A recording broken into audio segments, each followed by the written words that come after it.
Hello everyone, welcome to Maker's Corner Crafts. I'm Michelle Moncrief. For those of you who are returning, thank you so much for coming back. If you're new to my channel, welcome. Today we're going to take Dollar Tree signs and remake them for Halloween. Okay, to make our signs, here's what we'll need. We're going to need some background vinyl. I'm going to use black as my background, and I'm going to use Cricut's glow-in-the-dark vinyl for the top layer. We need clear transfer tape because we're going to be layering the glow-in-the-dark vinyl onto the black vinyl, so you want clear transfer tape. You'll need some acrylic paint, scissors or a craft knife, a weeding pick or pin pen, a brayer, a scraper, a Cricut cutting machine, and a fine point blade, Cricut Design Space, and you'll need a couple of signs from Dollar Tree, Dollar General, or Hobby Lobby. You can also make your own with spare wood if you're handy. You're also going to need some scary fonts. I'll be using 3 from Creative Fabrica. I'll link those and the other supplies in the description below for you. Alright, the first thing I'm going to do is paint the signs in fall and Halloween colors. After that, I'll show you how to transfer vinyl for the street names. I chose to go with the glow-in-the-dark so that the kids will be able to see the street sign names when they're trick-or-treating. Okay, in order to make our street sign, we're going to need to use several features in Design Space. So here are my 6 street names. Let me show you how I made them. First, I uploaded 3 fonts from Creative Fabrica on my computer. Then I restarted Design Space so it would pick them up. All right, let's create our own sign so you can see how I put these together. The first thing that we need to do is to create a text box and fill it out. I'm just going to call this Monster Street. Click away, and I'm going to move it over so that we can see it. All right, the next thing we're going to do is select our font. I'm going to come up here to the upper left and click under Font, and I'm going to search for one of the ones that I uploaded. Now, if I just type it in and I hit Enter, one of my cartoons comes up, but it's not the one that I'm looking for.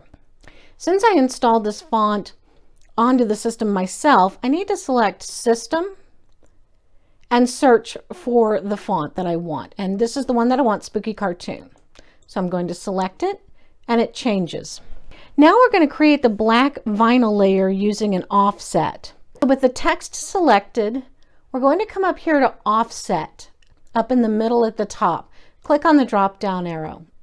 It'll automatically apply a 1/4 inch offset to your text. This is too much for me. I want something a little bit tighter. So I'm going to go ahead and change this to 0.140. I'm going to leave the rounded corners on because I want this to look cartoony. And I'm going to leave weld result on. If you turn this off, the offset is created as individual letters instead of one piece of vinyl. So I'll click Apply.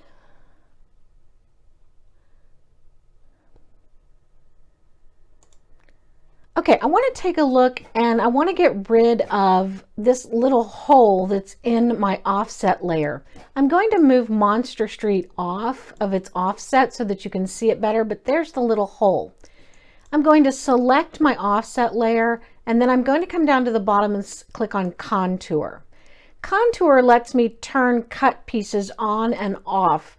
And what I want is I want this to be one complete layer of vinyl without any kind of cuts on it. So I'm just going to deselect that contour piece so that it doesn't show, and close. And now you'll see that that little cut piece is gone. Now I'm going to change the color of this layer because I want to see what it's going to look like with the black background. So go ahead and select your text. Come up to Operation, and next to Basic Cut, select the square, and I'm going to choose white. And then I'm going to move it back on top here. Okay.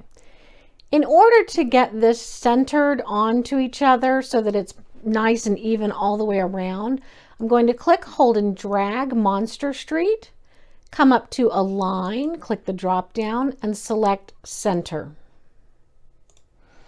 All right, now we need to create our arrow. So here we're going to create 2 shapes.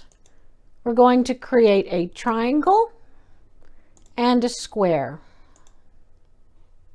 And I'm going to move it over here.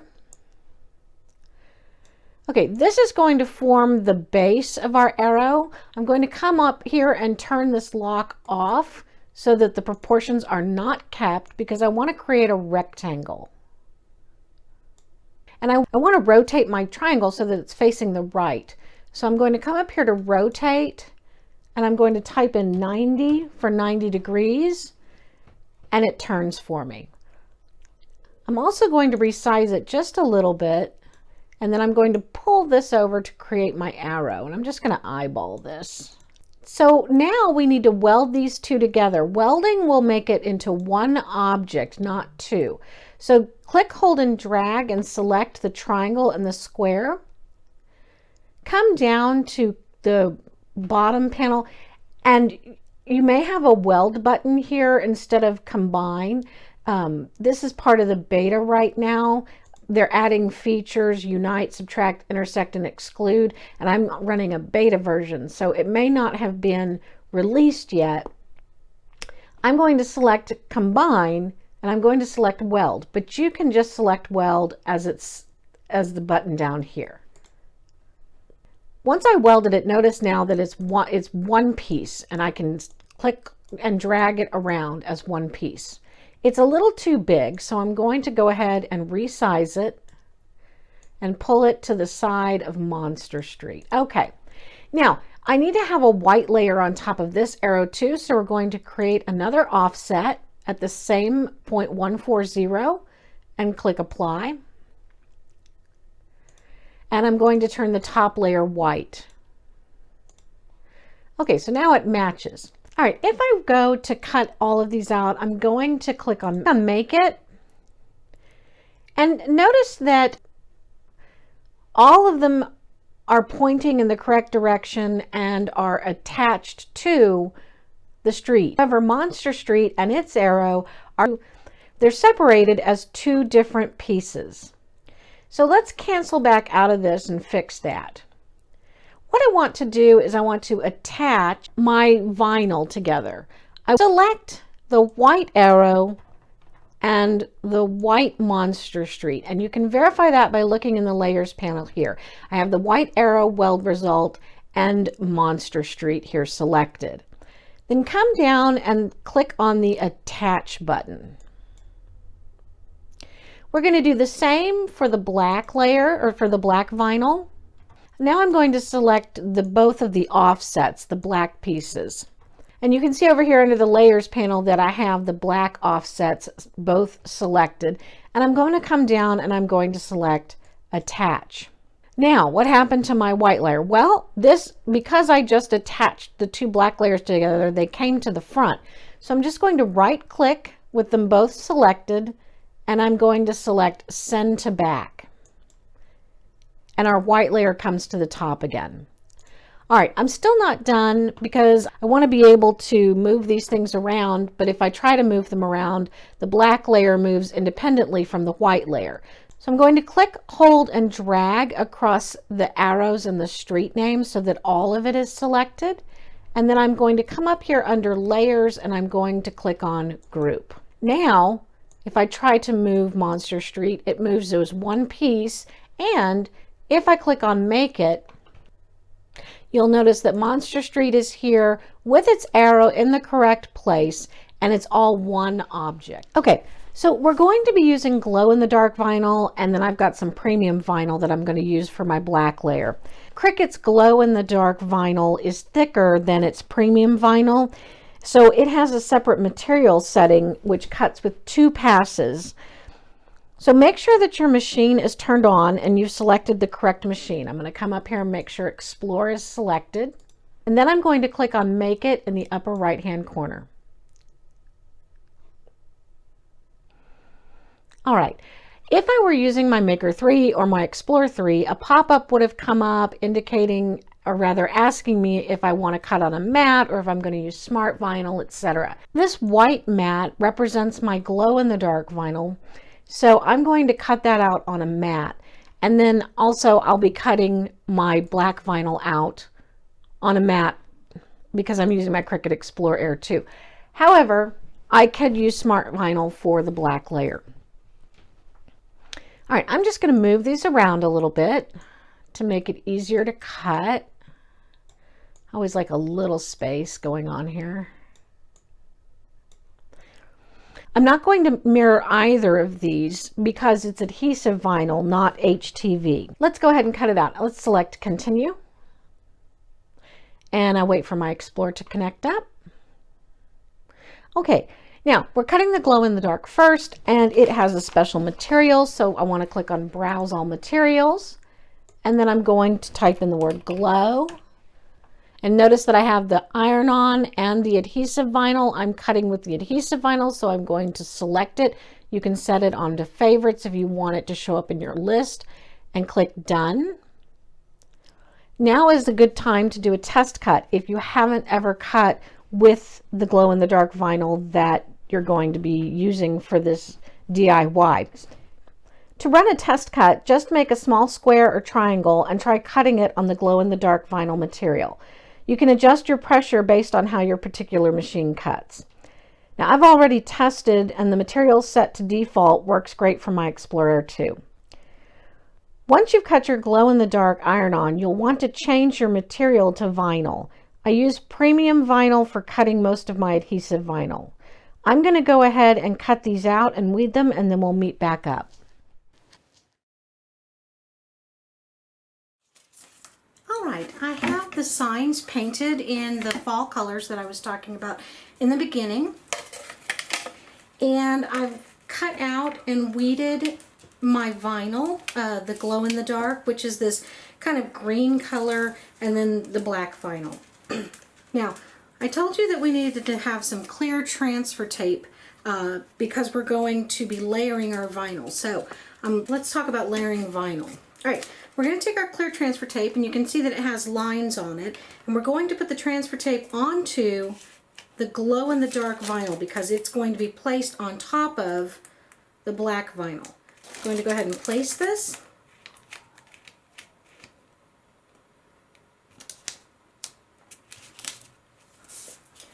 And using a scraper, I'm just going to give it a couple of passes here on the front and the back.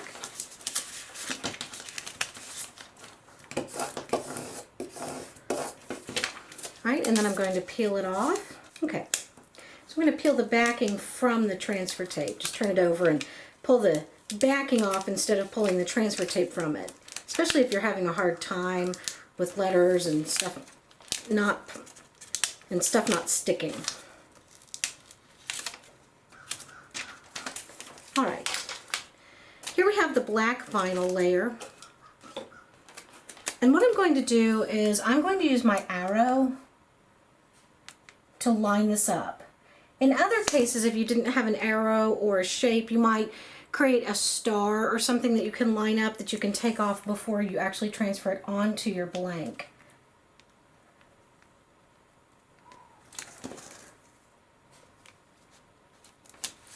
Okay, that's not terrible.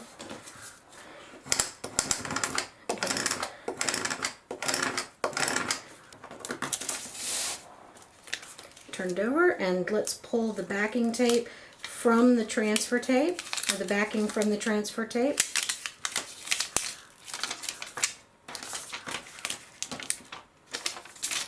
All right, now I have my bat alley and I'm ready to put it onto one of the signs. So I'm going to take my sign here and I am going to eyeball this, and I want these to look a little bit weathered. They don't have to be perfect.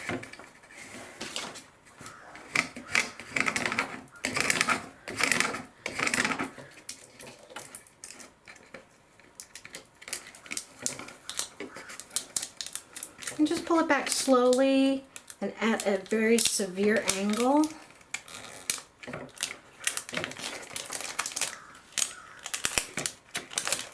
And if anything starts lifting, just give it a little bit more of a scrape.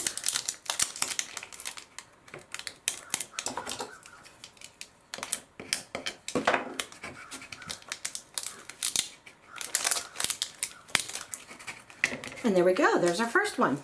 All right, I'll show you one more, and then I'm going to put the rest of them on and then I will talk about the results.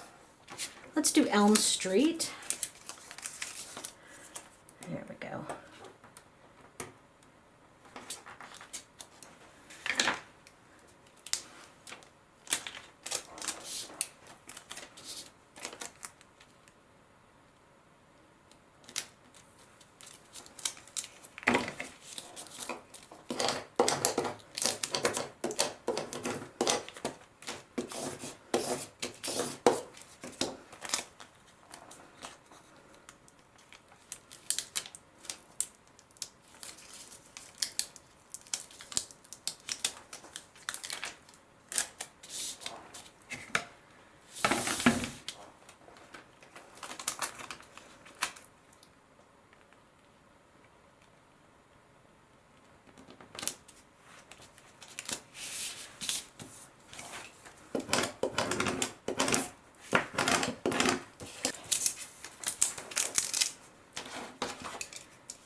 Okay, I'll put my sign over. I think I'll put Elm Street on this one. And I'm just going to eyeball it. This doesn't have to be perfect because it's a weathered sign.